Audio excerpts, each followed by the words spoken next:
There is perhaps no figure in literature more fascinating than the trickster, appearing in various forms in the folklore of many cultures. He is different from the figure of the fool, who is harmless but also naive, and many times ends up harming himself. The fool walks joyfully, dreaming about all his adventures, unaware that if he takes just one more step, he would fall down a cliff.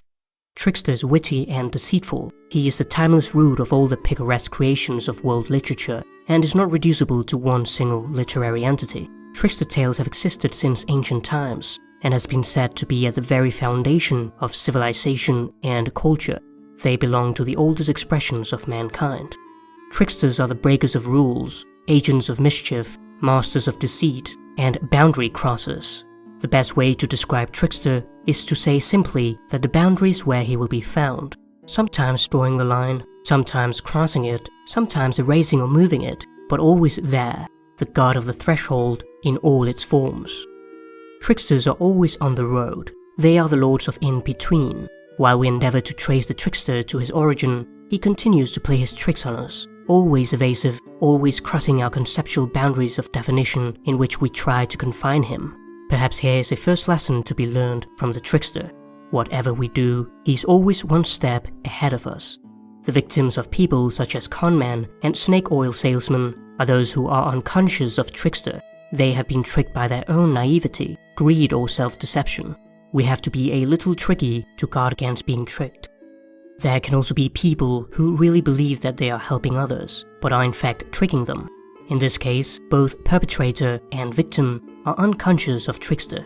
Trickster is disruptive only when it operates unconsciously in our lives as an autonomous entity. Another way the trickster can appear is as one who's not deceiving but telling you the truth, but we likely won't believe him. In medieval times, the jester was known to speak the truth without losing his head. He was the only person who received permission from the king to be allowed to tell it like it is, and was an important figure in the royal courts. To make his special privileges known, he wore a cap and bells and a full scepter mirroring the king's crown and scepter. Trickster is present in us as soon as we gain awareness of our ego in our childhood. It is the most primitive progression to the hero myth, but a necessary step towards becoming mature and whole. The trickster cycle corresponds to the earliest and least developed period of life. Trickster is a figure whose physical appetites dominate his behavior. He has the mentality of an infant, lacking any purpose beyond the gratification of his primary needs. He is cruel, cynical, and unfeeling. This figure, which at the outset assumes the form of an animal, passes from one mischievous exploit to another. But as he does so, a change comes over him. At the end of his rogue's progress, he is beginning to take on the physical likeness of a grown man. Trickster rises against the restrictions and authorities. Just like the id, the unconscious instinctual component that is present at birth, the source of instant gratification of bodily needs and wants, emotional impulses and drives that is in constant conflict with the superego, the internalization of cultural rules, which helps us act in socially acceptable ways. Tricksters usually have an enormous libido and often present scatological themes. An early and innocent form of trickster is parents playing peekaboo with their children to make them laugh. Trickster comes to us when we are too serious, rigid, when we follow rules and schedules, and when we lack a sense of humor. He causes us to forget what we intended to remember, say things we later regret, or appear in the form of a Freudian slip and cause laughter. Perhaps no philosopher has written about the importance of laughter as eloquently as Nietzsche.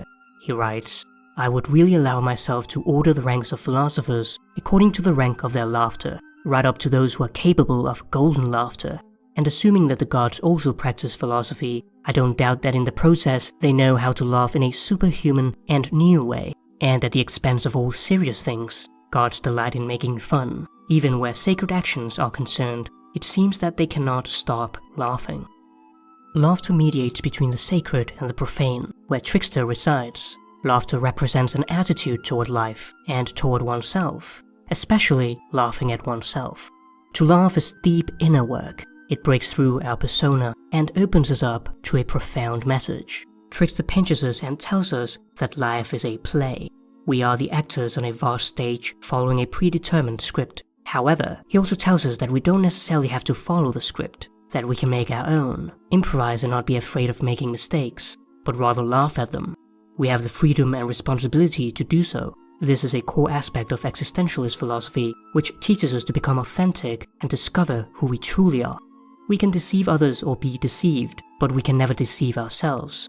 Trickster forces us to look at ourselves in the mirror and to the persona that we're putting on to impress others, to the detriment of our instinctual needs, our creativity and playfulness that is so vital to give us the energy that we need in our daily life. Trickster's against any authority, as he wants to do what's best for him, and he's never going to put someone else before himself. He pokes holes in rigid boundaries and calls into question fundamental assumptions about the way the world is organized and reveals the possibility of transforming them, even if often for ignoble ends.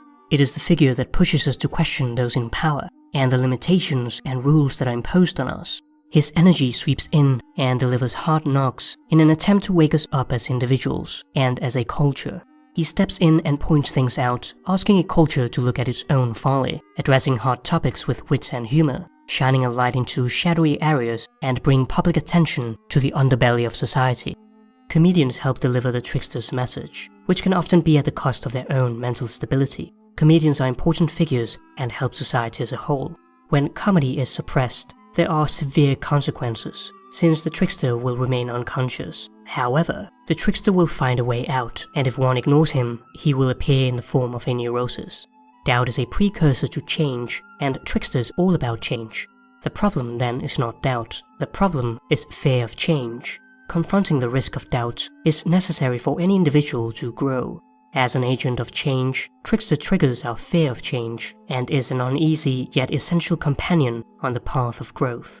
The origins, liveliness, and durability of culture require that there be space for figures whose function is to uncover and disrupt the very things that cultures are based on. The totality of life consists of order and chaos, and the spirit of this disorder is the Trickster. He is the Dionysian god of wine and music that connects us to instinctual forces that lie outside the bounds of all things civilized, and who seeks to break conventions and take us into wild, untamed places.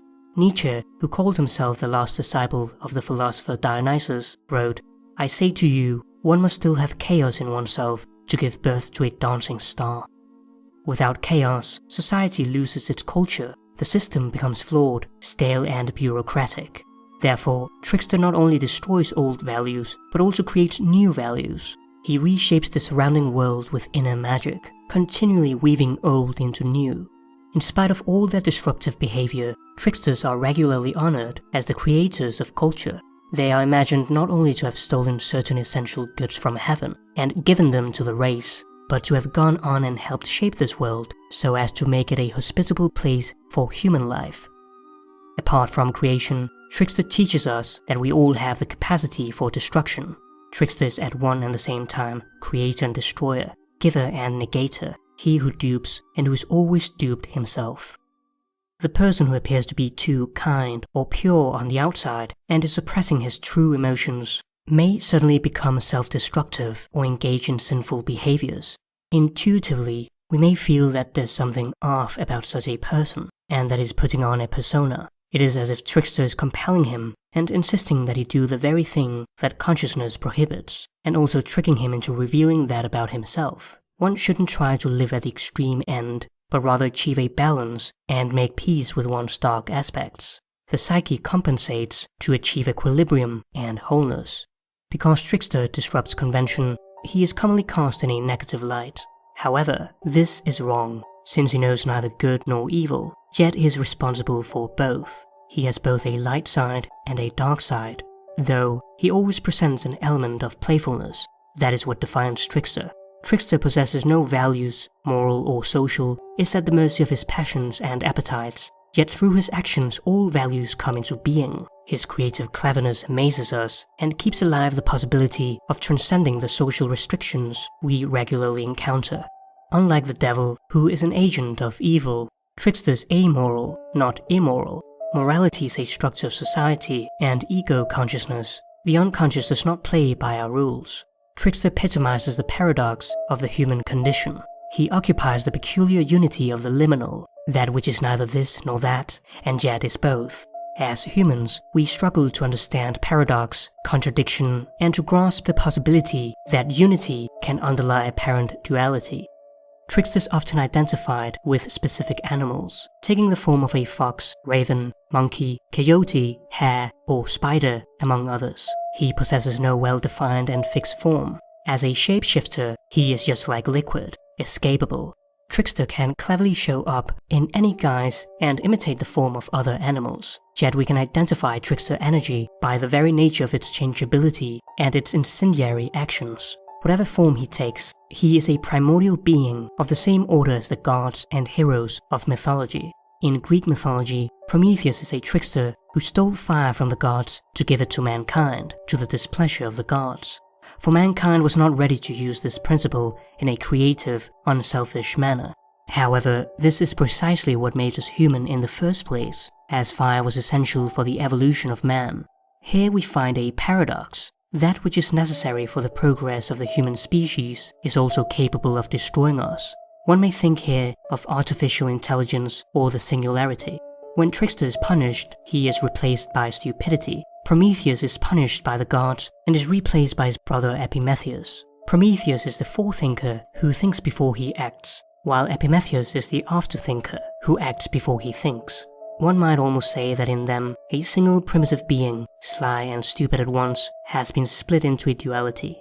Another trickster figure is Brer Rabbit, a character from African American folktales who is portrayed as an underdog and is weaker than his opponents, thus gaining the audience's sympathy. In the stories, he gets himself into trouble through his own mischievous nature, and then must use his cleverness and ability to deceive and outsmart larger and stronger animals, take control of the situation, and get himself out of trouble.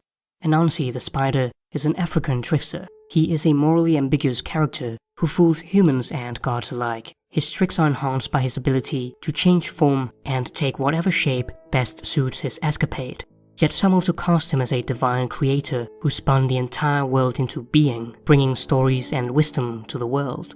Similarly, in Native American culture, Iktomi is a spider trickster spirit. He was once wisdom, but was stripped of the title because of his troublemaking ways. His malicious plans often failed, so these tales are usually told as a way to teach lessons to the youth. He gives the dream catcher to people for protection. Folktales unveil how he is respected, feared, and mocked. He can use strings to control humans like puppets, and has the power to make potions that change gods. According to a prophecy, his web would spread over the land. This can be interpreted as the telephone network and then the internet, the World Wide Web.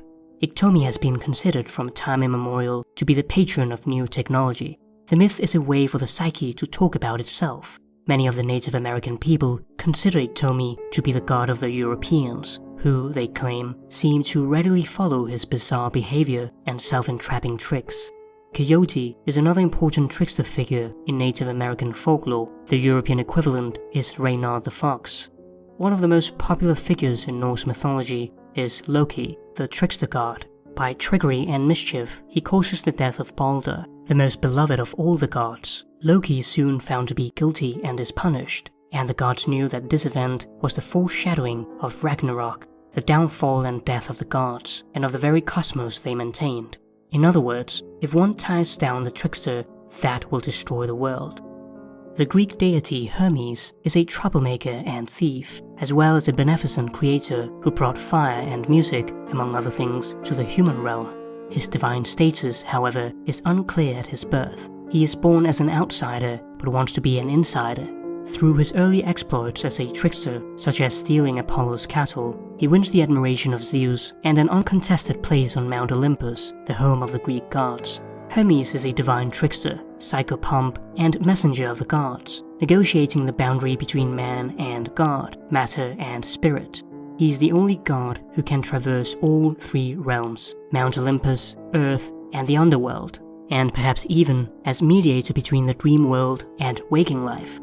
Hermes is a third way of life. Besides the Apollonian rational and the Dionysian irrational, he is the god of jokes and journeys, the tricky guide of souls. When enemies invaded his city, Hermes dressed as a simple shepherd and carried a ram around the city, and wherever he walked, he created safety. He showed people that he was their ally in any battle they might encounter, and protector in any danger. This reminds one of Jesus as the Good Shepherd, carrying the lost sheep back to the flock. The trickster god also has a protective energy. Many tribes wear masks and abandon their personality, becoming possessed by the spirit of the trickster. Rituals are an important element of Trickster. If the ritual setting is missing, Trickster is missing. The behavior of the tribes become eccentric, comic, and rude. However, the sacredness connects these traits with fertility, wellness, and joy. In the ambiguous character of the Trickster, we can observe the close connection between the realms of the sacred and the profane. Trickster strikes a deep human chord. He performs a fundamental cultural work, and in understanding the Trickster better, we understand ourselves better in the unconscious aspects of ourselves that respond to the Trickster's unsettling and transformative behavior. When we describe Trickster phenomena, we are always describing aspects of ourselves. He is a speculum mentis, a mirror into the mind, common to all mankind, which at a certain period in our history give us a picture of the world and of ourselves. The problem is primarily a psychological one, an attempt by man to solve his problems inward and outward. Swiss psychiatrist and psychologist Carl Jung calls the figure of the Trickster an archetype. It is part of the collective unconscious, the inherited and universal structure present in everyone, which is deeper than the layer of the personal unconscious that is formed by the experience gathered through life.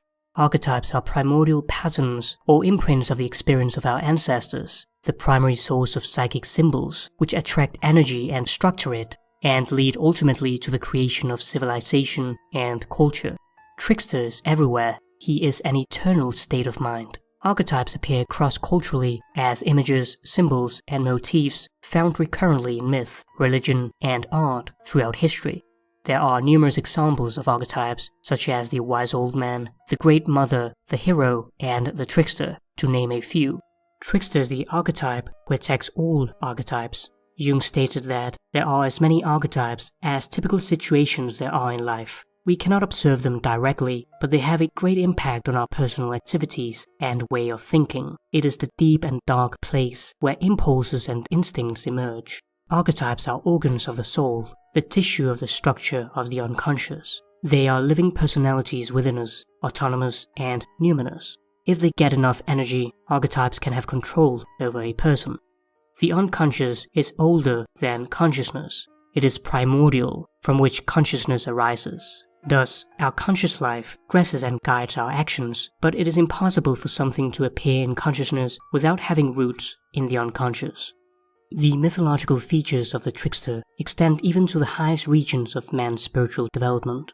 In the early Middle Ages, strange customs were taking place. Jung writes, "In the very midst of divine service, masquerades with grotesque faces, disguised as women, lions, and mummers, performed their dances, sang indecent songs in the choir, ate their greasy food from a corner of the altar near the priest celebrating mass, got out their games of dice, burned a stinking incense made of old shoe leather, and ran and hopped about all over the church."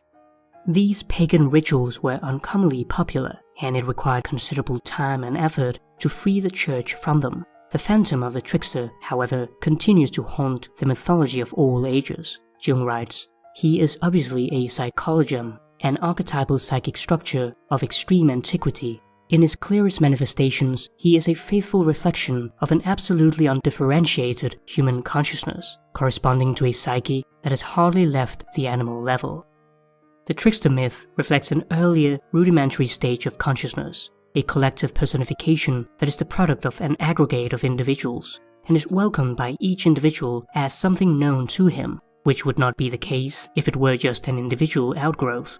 If the myth were nothing but a historical remnant, one would have to ask why it has not long since vanished into the great rubbish heap of the past, and why it continues to make its influence felt on the highest levels of civilization.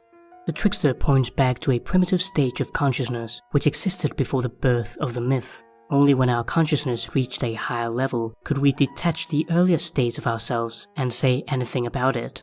He, the trickster, is a forerunner of the Savior, and like him, God, man, and animal at once. He is both subhuman and superhuman, a bestial and divine being, whose chief and most alarming characteristic is his unconsciousness. He is so unconscious of himself that his body is not a unity and his two hands fight each other.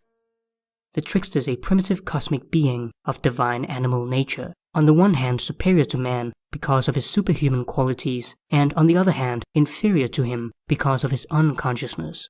The myth of the Trickster, like many other myths, is supposed to have a therapeutic effect. It holds the earlier, low intellectual and moral level before the eyes of the more highly developed individual, so that he shall not forget how things looked yesterday. The so-called civilized man has forgotten the Trickster. He remembers him only figuratively and metaphorically. When irritated by his own ineptitude, he speaks of fate playing tricks on him or of things being bewitched. He never suspects that his own hidden and apparently harmless shadow has qualities whose dangerousness exceeds his wildest dreams. For Jung, the Trickster forms part of the shadow, both of which are dangerous to the extent that we keep them hidden from ourselves and project it onto others. He writes, "The Trickster is a collective shadow figure, a summation of all the inferior traits of character in individuals, and since the individual shadow is never absent as a component of personality, the collective figure can construct itself out of it continually, not always, of course, as a mythological figure, but in consequence of the increasing repression and neglect of the original mythologems, as a corresponding projection on other social groups and nations. The collective Trickster energy is present in someone who looks like a leader, but is in reality the great pretender, one who convinces the people by promising truths but delivering lies. This figure appears, disappears, and reappears throughout all of human history. We think that the danger is the one who's trying to break into our house, but little do we know of the dangers of the unknown and repressed parts of ourselves, which causes us to lose our own self. Our self behind our self concealed should startle most. The Trickster accompanies us into the rabbit hole, to the depths of our unknown self, to the valley of the shadow of death. However scary it is, Trickster helps us to find depths in ourselves that we didn't know were there.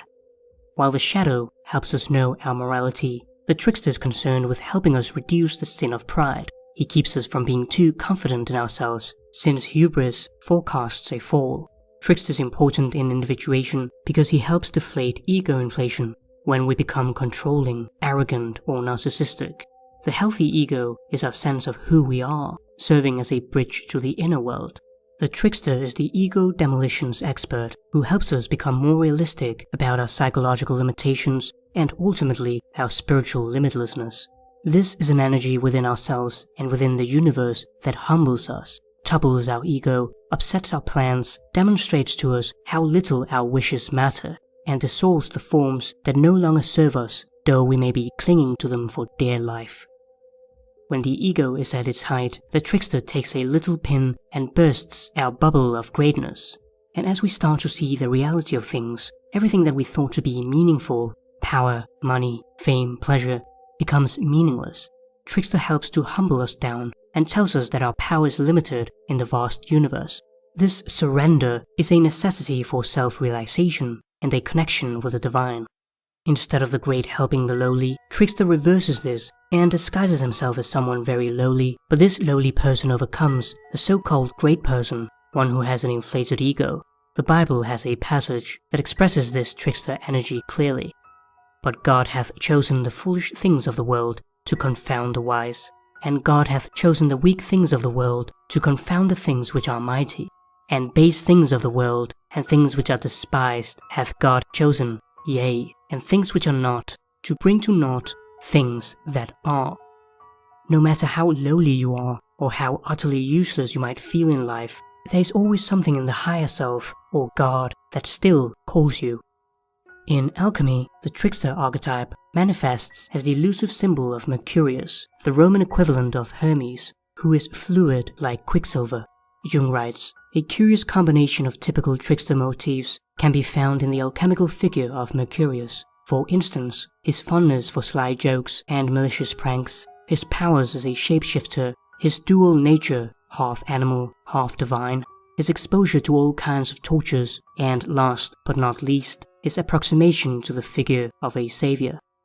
Mercurius masterfully holds the duality of spirit and matter, and is associated with the lapis philosophorum, philosopher's stone, or the self.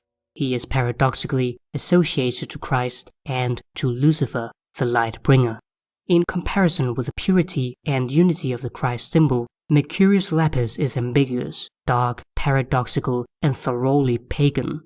It therefore represents a part of the psyche which was certainly not molded by Christianity and can on no account be expressed by the symbol Christ. On the contrary, as we have seen, in many ways it points to the devil, who is known at times to disguise himself as an angel of light. The paradoxical nature of Mercurius reflects an important aspect of the self, the fact that it is essentially a union of opposites, and indeed can be nothing else if it is to represent any kind of totality. The elusive philosopher's stone, the central symbol of alchemy, which allows one to turn base matter into gold, is a product of a real trickster, Mercurius, who drove the alchemists to despair. For Jung, the philosopher's stone is not found externally, but in ourselves. The trickster, in the form of the alchemical Mercurius, can be said to contain the totality of the psyche, both the unconscious and the conscious mind, the known and the unknown, and the light and dark within us all.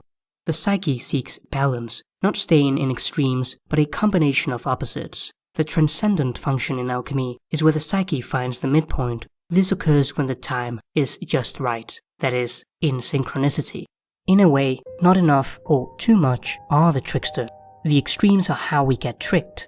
However, Trickster is trying to point us towards the center, to the path of individuation. This reminds one of what Aristotle said about virtue, that it is a point between a deficiency and an excess of a trait. For instance, the golden mean of confidence is between self-deprecation and vanity. As one becomes more balanced in life, one also reaches psychic wholeness. Tricksters are always on the scene, attempting to show culture its shadow and the inevitable changes that are afoot. In mythological terms, the battle between the forces of creation and destruction, as typified by trickster polarity, are as alive and well in the modern world as they were for our ancestors. Trickster makes its way to the world stage via the psyche of the individual. We must come to terms with inner conflicts in order to gain more clarity about the outer conflicts we seem as a culture to be mired in. The integration of the trickster archetype allows us to go from being ruled by our own self-centered ego to a new way of living in which one has integrity and relatedness. It allows us to become aware of our true emotions, behaviors, and thoughts that our unconscious persona is hiding, and without which there is no individuation at all. In other words, Trickster allows us to discover ourself, the totality of the personality, which unites the opposites of consciousness and the unconscious, and holds everything together in balance and unity. Trickster attempts to wake us up and in the process, shake us to the core of our being. Perhaps this is because he embodies fundamental patterns that we fiercely struggle with and desperately need to reconcile within ourselves and our world. Through negotiating and disrupting conventions and boundaries, Trickster broadens the realm of human potential. While Trickster may bring us difficult lessons, he is also the force that allows us to imagine and create entirely new possibilities. In the history of the collective, as in the history of the individual, everything depends on the development of consciousness. This gradually brings liberation from imprisonment in unconsciousness, and the Trickster is therefore a bringer of light as well as of healing.